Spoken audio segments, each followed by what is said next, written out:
Voici une méditation du Père Pierre Mouton sur l'Évangile du samedi de la 2e semaine de Pâques. Samedi dernier, samedi de Pâques, nous avons médité sur la première partie de la finale de Marc, un texte, redisons-le, qui n'est manifestement pas de la même main que le rédacteur du 2e Évangile, mais qui est reçu par l'Église comme un texte inspiré et canonique. Et cette méditation, à partir des expressions très fortes que nous trouvons dans le texte évangélique lui-même, le manque de foi et la dureté de leur cœur, des 11, se terminait pour tout lecteur attentif sur un grand étonnement, puisqu'on passait sans transition du reproche d'incrédulité à l'envoi en mission.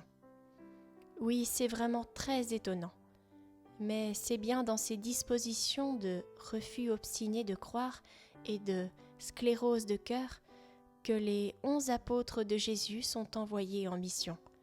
Allez dans le monde entier, proclamer l'Évangile à toute la création.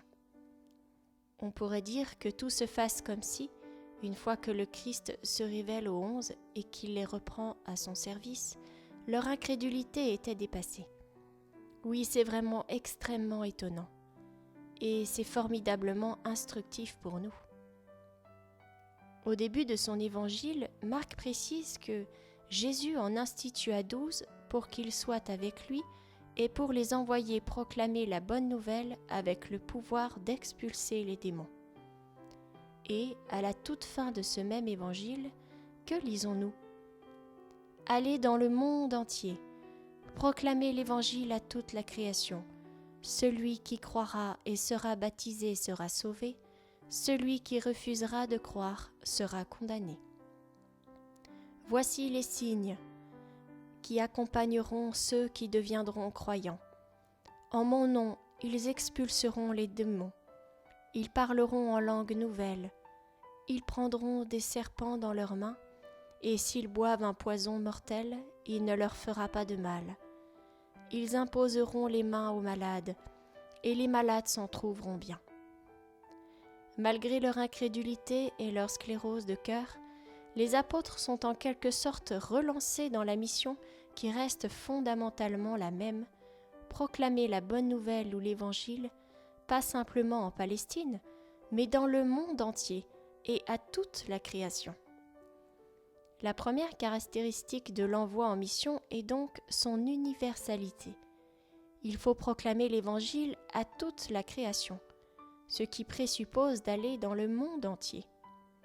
Et en rapprochant ces deux expressions, à toute la création et dans le monde entier, il s'agit de comprendre l'évangélisation, et cela vaut aussi bien pour les apôtres que pour nous aujourd'hui avec la nouvelle évangélisation.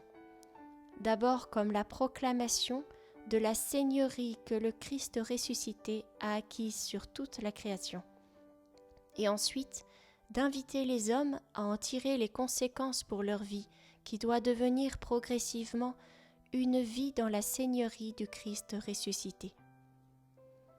Mais une telle proclamation se trouve nécessairement confrontée à l'accueil ou au refus de la part des hommes. Celui qui croira et sera baptisé sera sauvé, celui qui refusera de croire sera condamné.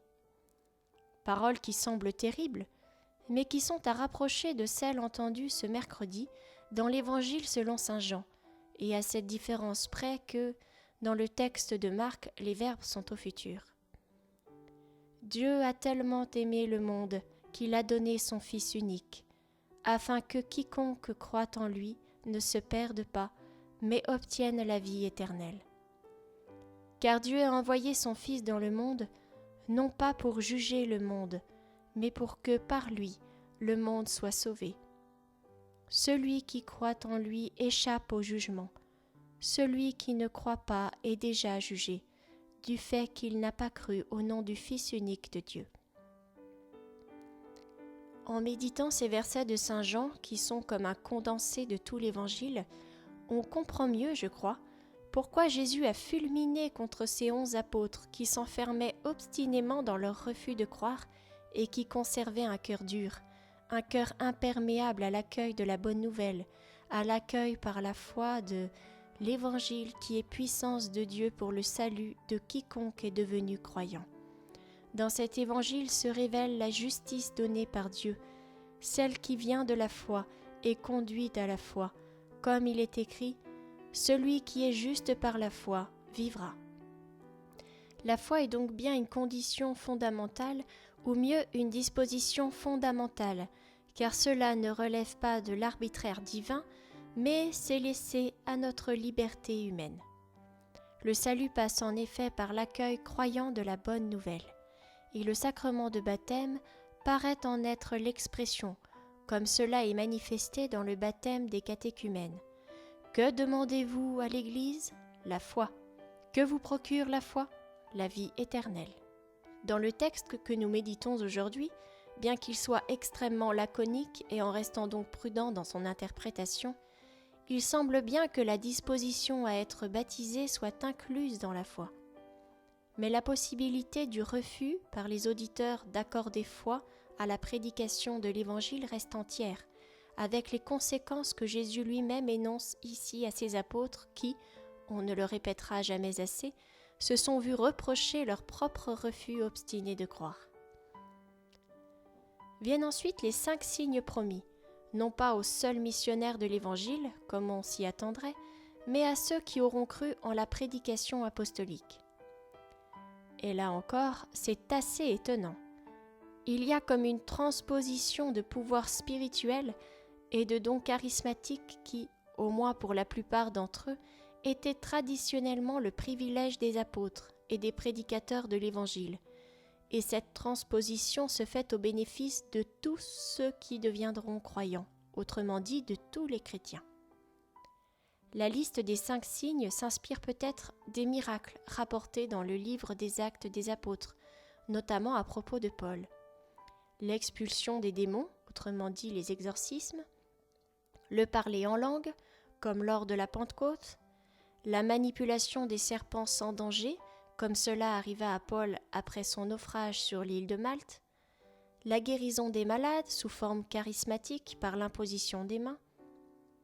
Mais dans les actes, il s'agit toujours de signes et de prodiges concernant les apôtres ou accomplis par eux.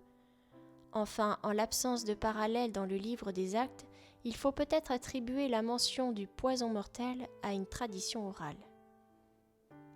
Tous ces signes s'accompliront au nom de Jésus, c'est-à-dire sous son autorité ou en faisant explicitement mention de son nom, comme cela est toujours actuellement le cas pour les exorcismes, même si aujourd'hui dans l'Église catholique, personne ne peut légitimement prononcer des exorcismes à moins d'avoir obtenu de l'évêque une permission particulière et expresse qui ne sera accordée qu'à un prêtre.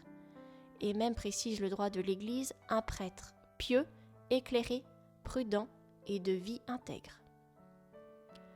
Enfin, notre méditation de l'Évangile de ce jour s'achève par l'évocation de l'ascension du Christ qui est mentionnée de façon particulièrement sobre, sans aucune mention de ce qu'ont pu voir les apôtres. Le Seigneur Jésus, après leur avoir parlé, fut enlevé au ciel et s'assit à la droite de Dieu. La mention à la droite de Dieu rappelle la formule du psaume 110, citée par Jésus dans une controverse, mais plus particulièrement dans sa réponse au grand prêtre lors de son procès.